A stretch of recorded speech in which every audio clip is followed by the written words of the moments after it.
যে উলামায়ে কেরামের উপরে হক কথা বললে জুলুম অত্যাচার ফেসিবাদ সরকারের পক্ষ থেকে বিভিন্ন ধরনের সূত্র খুঁজে উলামায়ে কেরামের উপরে নির্যাতন,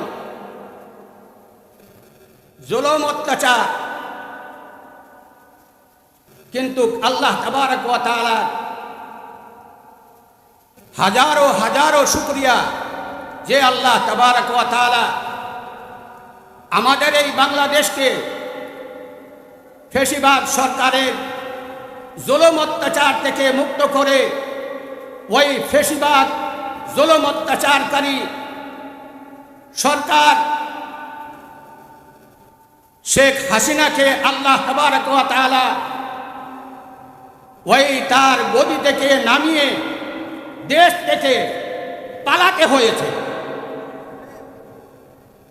এখন আল্লাহ তাবারক ওয়া তাআলা এই বাংলাদেশকে জুলুম অত্যাচার থেকে, ছাঁদাবাজ থেকে, উলামায়ে কেরামের উপরে যে জুলুম চলত সেই জুলুম থেকে আজকে বাংলাদেশের উলামায়ে কেরামকে, সাধারণ জনগণকে আল্লাহ তাবারক ওয়া তাআলা মুক্ত দিয়েছেন। সবাই বলেন আলহামদুলিল্লাহ। কি বলেন? এখন প্রাণ খুলে কথা বলতে কোনো সংকোচ লাগে না, মনে কোনো ভয় হয় না। অনেক সময় আমাদের উপরে ধমক দেওয়া হয়েছে, আমাদের উপরে অত্যাচারের স্টিম চালিয়ে দেওয়া হয়েছে। আমার মতো একজন আলিম নগণ্য, আমার উপরে যে অত্যাচার চলেছে সেগুলা আলোচনা করার দরকার নাই। ইসলাম বিরোধী কার্যকলাপ প্রতিরোধ করতে গিয়ে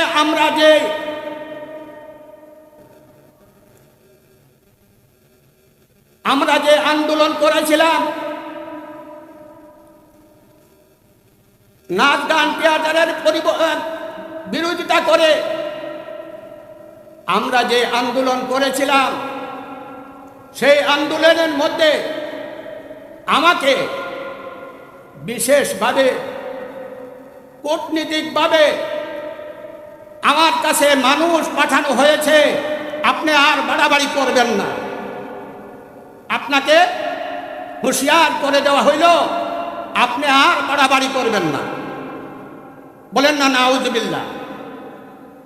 সেই জুলুম অত্যাচার থেকে আজকে বাংলাদেশের মানুষ ফেসিবাদ সরকারের জুলুম অত্যাচার থেকে, ছাদাবাজ থেকে, হক কথা বলা থেকে, বলতে গিয়া যে জুলুম অত্যাচার হয়েছে উলামায়ে কেরামকে বিভিন্নভাবে, যেটা আলিম একজন করতে পারে না সেই মামলা তার উপরে দায়ের করা হয়েছে, ঠিক না? আজকে আল্লাহ তাবারক ওয়া তাআলা এরকম তাফসীরুল কোরআন মাহফিলের মধ্যে কথাবার্তা বলতে আজকে মনের মধ্যে কোনো ভয় নেই। আজ খোলা আকাশের মধ্যে আল্লাহ তাবারক ওয়া তাআলা ওই পবিত্র কোরআনের কথা, হক কথা বলতে কোনো দ্বিধা হয় না। তখনও উলামায়ে কেরাম, সত্যিকারের উলামায়ে কেরাম যারা, আল্লাহর প্রেমিক যারা, তারা ফাঁসির কাস্টে ঝুলতে বাধ্য হয়েছে, কিন্তু হক কথা বলতে বিরত হয় নাই। ঠিক কিনা ভাই? আলহামদুলিল্লাহ আলহামদুলিল্লাহ নাহমাদুহু ওয়া নাস্তাঈনুহু ওয়া নাস্তাগফিরুহু ওয়া নু'মিনু বিহি ওয়া নাতাওয়াক্কালু আলাইহি ওয়া নাউযু বিল্লাহি মিন শুরুরি আনফুসিনা ওয়া মিন সাইয়্যাতি আ'মালিনা। من يهد الله فلا مضل له ومن يضلله فلا هادي له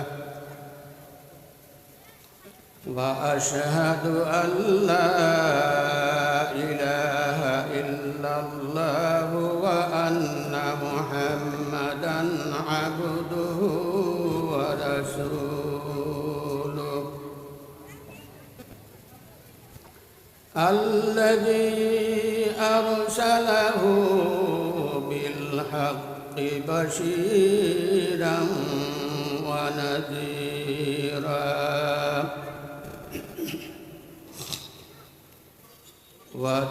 وداعيا إلى الله بإذنه وسراجا منيرا أما بعد فقد قال الله تبارك وتعالى في كلامه المجيد والفرقان الحميد أعوذ بالله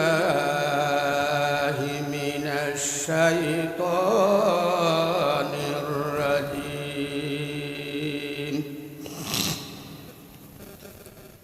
بسم الله الرحمن الرحيم قد أفلح المؤمنون الذين هم في صلاتهم خاشعون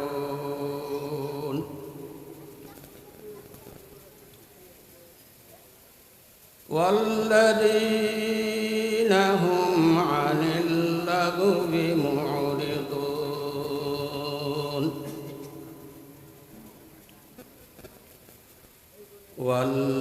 والذين هم للزكاة فاعلون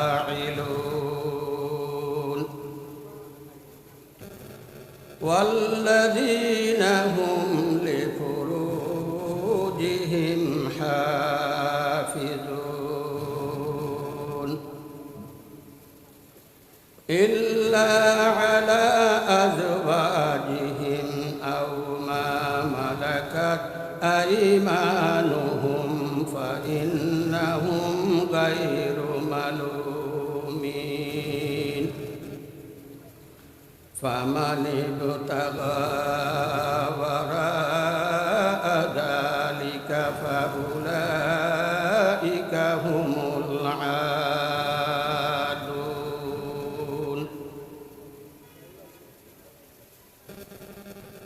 والذين هم لأماناتهم وعهدهم راعون والذين هم على صلواتهم يحافظون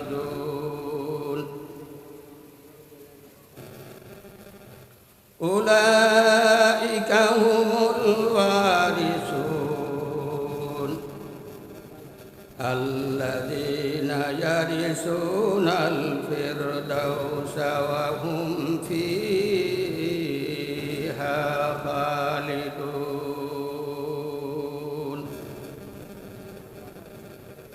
وقال تبارك وتعالى في آية أخرى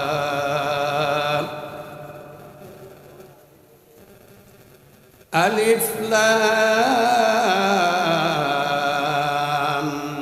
ميم ذلك الكتاب لا ريب فيه هدى للمتقين الذين يؤمنون بالغيب ويقيمون الصلاة ومما رزقناهم ينفقون وقال تبارك وتعالى في آية أخرى إن الذين آمنوا وعملوا الصالحات كانت لهم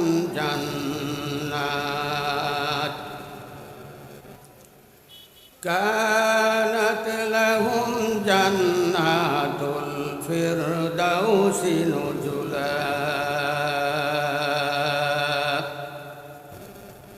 خالدين فيها لا يبغون عنها حولا. وقال النبي صلى الله عليه وسلم كفى به ابتهاجا وفخرا من صلى علي واحدة صلى الله عليه عشرا. সবে মহাব্বতের সুরে দুরূদ ইব্রাহিমী পড়ি। আল্লাহুম্মা সাল্লি আলা মুহাম্মাদিন ওয়া আলা আলি মুহাম্মাদ কামা সাল্লাইতা আলা ইব্রাহিম ওয়া আলা আলি ইব্রাহিম ইন্নাকা হামিদুম মাজিদ। اللهم بارك على محمد وعلى آل محمد كما باركت على إبراهيم وعلى آل إبراهيم إنك حميد مجيد. بلغ العلا بكماله كشف الدجى بجماله حسنت جميع خصاله صلوا عليه وآله. قدموں پہ مصطفیٰ کی میری مزار ہوتا وہ خاک پاک ہوتے میں خاک سار ہوتا. بلغ العلا بکماله كشف الدجى بجماله حسنت جميع خصاله صلوا عليه وآله. قدموں پہ تیری گرتا گلیوں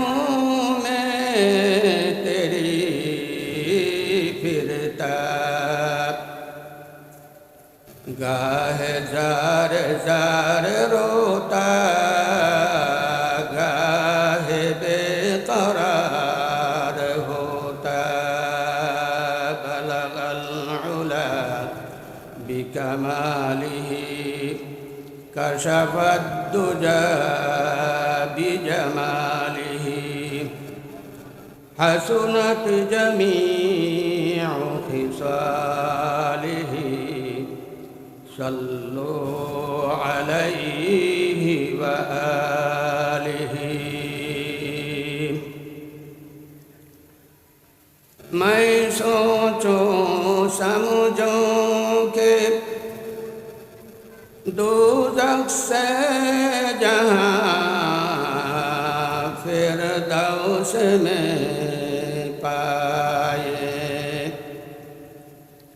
बक़ीअ पाक में मुझको जो दो गज जा मयस्सर हो बलगल उला बिकमालिही कशफत दुजा बिजमालिही हसनत जमीउ खिसालिही सल्लु अलैहि व आलिही।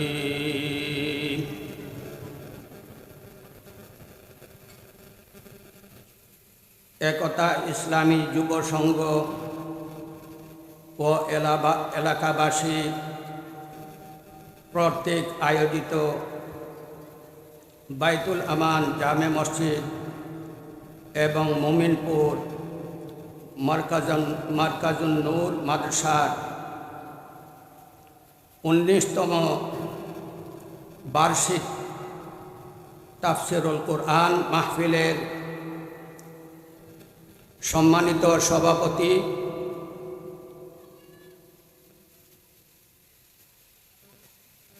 ও আমার প্রাণপ্রিয় মুরব্বিয়ানে কেরাম ও আমার নজওয়ান ভাইরা,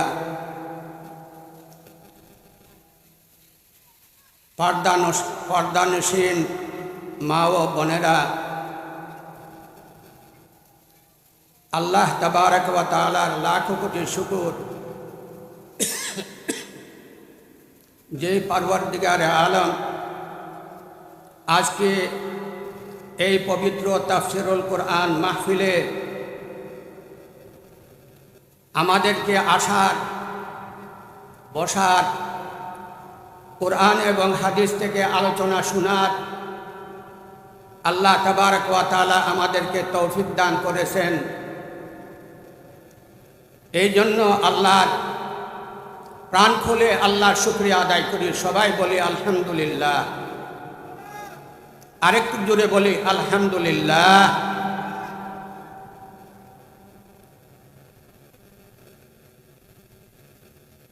বর্তমান সময়, আগে তো কোরআন হাদিসের কথা বলতাম কিন্তু মনে ভয় থাকত। আল্লাহ তাবারক ওয়া তাআলা আমাদের এই দেশকে যেন কোরআনের শাসনে শাসিত করুক, উলামায়ে কেরামের শাসনে, উলামায়ে কেরামের তত্ত্বাবধানে আল্লাহ যেন বাংলাদেশকে সুশাসিত করুক। সবাই বলেন আমিন।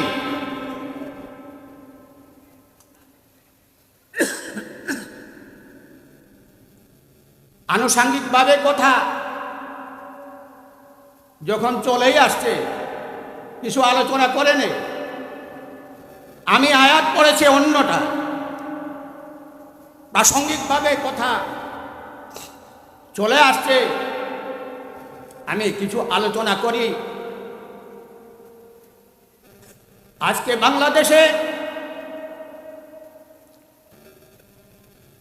যারা 16 বছর মানুষের উপরে জুলুম করেছে, মিথ্যা মামলা দিয়ে তাদেরকে হয়রানি করা হয়েছে, জেলখানায় নেওয়া হয়েছে, আয়না ঘরে জুলুম করা হয়েছে, ছুরি কাস্টে ঝুলানো হয়েছে, ফাঁসি দেওয়া হয়েছে। তাদের অপরাধ কি ছিল ভাই? ইল্লা আন ইউমিনু বিল্লাহিল আজিজিল হামিদ।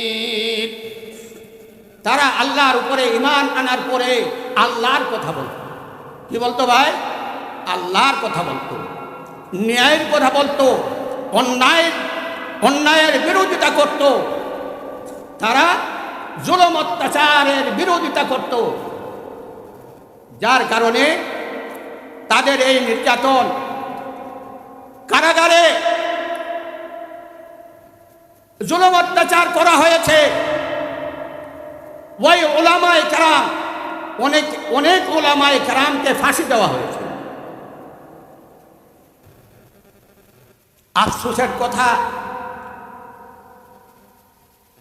যে ধরনের আলিম আমার জন্ম থেকে এখন পর্যন্ত এই ধরনের বাতিলের মোকাবেলা করনেওয়ালা বক্তা আমি আর দেখি নাই। সত্য কথা বলতে কোনো দ্বিধাবোধ নাই, জুলুম অত্যাচারের কোনো ভয় নেই।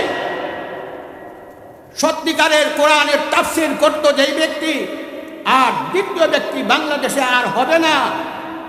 সেই ব্যক্তিকে দিলওয়ার হোসেন সাঈদী রাহমাতুল্লাহ আলাইহি। আপনারা সবাই চিনেন না? কি অবস্থা করা হয়েছে। সে তো কি করত ভাই, তিনি কি করতেন? কোরআন খুলে দুনিয়ার মানুষকে আল্লাহর পথে ডাকতেন। আল্লাহর জমিনে আল্লাহর আইন প্রতিষ্ঠা করার জন্য উনি আলোচনা করতেন, তাফসীর করতেন, মানুষকে বুঝাতেন। এই তো অপরাধ।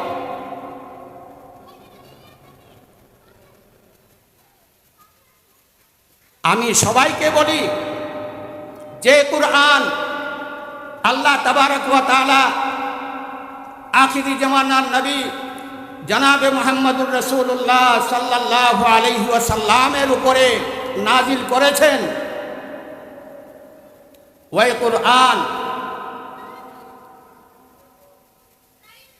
এমন একটা কোরআন, যে কোরআন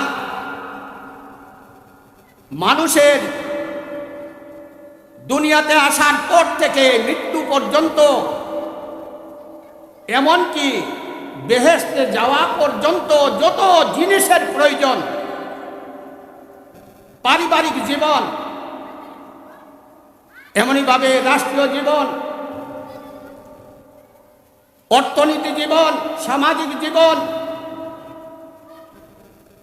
এইভাবে যা কিছুর প্রয়োজন আল্লাহ তাবারক ওয়া তাআলা সেই কুরআনে কারীমের মধ্যে আল্লাহ তাবারক ওয়া তাআলা মানুষ জাতির সঠিক পথে চলার জন্য, যেন দুনিয়াতে থেকে আল্লাহর হুকুম বান্দা মানতে পারে, যা কিছু প্রয়োজন আছে সব কিছু যেন এই কুরআন থেকে সেই শিখতে পারে, এই রাষ্ট্র পরিচালনা করতে পারে, সব কিছু আল্লাহ তাবারক ওয়া তাআলা ওই কুরআনে কারীমের মধ্যে মানুষকে খুলে খুলে বলে দিচ্ছেন। বলেন না সুবহানাল্লাহ।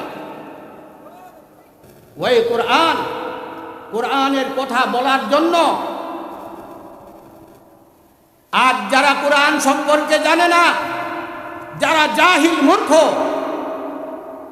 রাজনীতির আসনে গিয়ে বসছে, কিন্তু সে মুসলমান তো বটে, কিন্তু তার মধ্যে মুসলমানই নাই। সে কি কয়? ইসলামের কথা বললে তারা কয় মৌলবাদী, তারা মৌলবাদী, তাই মুসলমান না। যে মাওলাকে মানে সেই তো মৌলবাদী, যে আল্লাহকে মানে, যে মাওলাকে মানে, মাওলাকে চিনে, মাওলার হুকুম মানে, সেই তো মৌলবাদী। কি বলেন? আজ ওই সমস্ত মানুষ এই কথার বিশ্বাস রাখে যে কোরআনের মধ্যে রাজনীতি নাই। কি ভাই, এই কথা নেই। ইসলাম এমন একটা ধর্ম, আল্লাহ তাবারক ওয়া তাআলা মানুষের জীবন দুনিয়াতে ভূমিষ্ঠ হওয়ার পর থেকে কবরে যাওয়ার আগ পর্যন্ত যত জিনিসের প্রয়োজন, সব প্রয়োজনের শিক্ষা আল্লাহ তাবারক ওয়া তাআলা ওই কুরআনে কারীমের মধ্যে বন্দারে দিয়ে দিয়েছেন। তাহলে ইসলামের মধ্যে রাজনীতি ছিল না। আল্লাহর রাসূল আপনার মদিনাতে আরব দেশে কি শাসন করছেন না? রাজনীতি করছেন না? ইসলামী রাজনীতি করছেন। ওই মসজিদে নববীর মধ্যে বসে বসে আল্লাহর নবী রাষ্ট্র পরিচালনা করছেন। বলেন না সুবহানাল্লাহ। হযরতে আবু বকর রাদিয়াল্লাহু তাআলা আনহু তিনিও রাষ্ট্র পরিচালনা করছেন।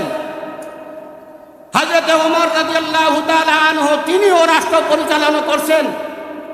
হযরত উসমান রাদিয়াল্লাহু তাআলা আনহু তিনিও রাষ্ট্র পরিচালনা করছেন। হযরত আলী রাদিয়াল্লাহু তাআলা আনহু তিনিও রাষ্ট্র পরিচালনা করছেন। এমনিভাবে হযরত ইমাম হুসাইন রাদিয়াল্লাহু তাআলা আনহু তিনিও রাষ্ট্র পরিচালনা করছেন। হযরত মুআবিয়া রাদিয়াল্লাহু তাআলা আনহু তিনিও রাষ্ট্র পরিচালনা করছেন। তাহলে আপনারা বুঝে নেন যে ইসলামের মধ্যে, কোরআনের মধ্যে রাজনীতি আছে। আছে না নি ভাই? আছে। কি রকম রাজনীতি? গরিবের জন্য, গরিবের জন্য যে আইন, রাষ্ট্রপতির জন্য সেই আইন। একজন কৃষকের লাগে যে আইন, একজন ব্যারিস্টারের লাগে সে আইন। একজন এতিম গোলামের জন্য যে আইন, একজন রাষ্ট্রপতির লাগে সে আইন। কারো অধিকার ছোট বড় নেই। ইসলামের মধ্যে সবার অধিকার সমান। ইসলামের মধ্যে সবার অধিকার সমান। মাহতারাম হাজিরিন, আমি এই কথা বলতেছি,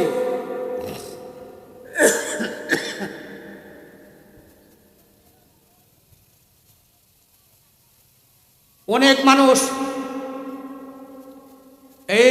এইভাবে কথা বলে যে মোল্লারা এখন রাজনীতিতে নামে গেছে। মোল্লার যোগাযোগ কার সাথে? রসুলের সাথে। কার সাথে ভাই? মোল্লার যোগাযোগ কোরআনের সাথে। কোরআনের যোগাযোগ আল্লাহর সাথে। আল্লাহ যেই সমাধান দিয়েছে মানুষকে শান্তি করার জন্য, যেই সমাধান দিয়েছেন, যে কোরআনে আইন দিয়েছেন, এই সমাধান ছাড়া এই পৃথিবীতে কোনোদিন শান্তি আসতে পারে না, পারবেও। এই মনোভাব নিয়ে আমি আপনাদেরকে অনুরোধ করব, সামনে আমাদের রাষ্ট্রপতি নির্বাচন, সংসদ নির্বাচন। ওই নির্বাচনে বর্তমান ময়দান ইসলামের পক্ষে, বর্তমান অবস্থা ইসলামের পক্ষে। যার কারণে আপনাদেরকে আমি অনুরোধ করব, একবার আপনারা ইসলামকে আপনার এগিয়ে দেখুন। ইসলামওয়ালাকে, কোরআনওয়ালাকে একবার আপনারা শাসনে আপনারা বসায়া দেন, শাসনের মসনদে বসায়া দেন, রাষ্ট্রপতির আসনে বসায়া দেখে। দুনিয়ার মধ্যে ওইভাবে সোনালী যুগ হযরতে আবু বকর, হযরতে ওমর রাদিয়াল্লাহু তাআলা আনহু যেইভাবে আপনার শান্তির শাসন প্রতিষ্ঠা করেছিলেন, সেই শাসন বাংলাদেশে আবার ফিরে আসবে ইনশাআল্লাহ। সবাই বলেন ইনশাআল্লাহ। মাহতারাম দোস্ত, আমি কোথায় কোথায় আমি অন্যদিকে আমার আলোচনা চলে গেছে।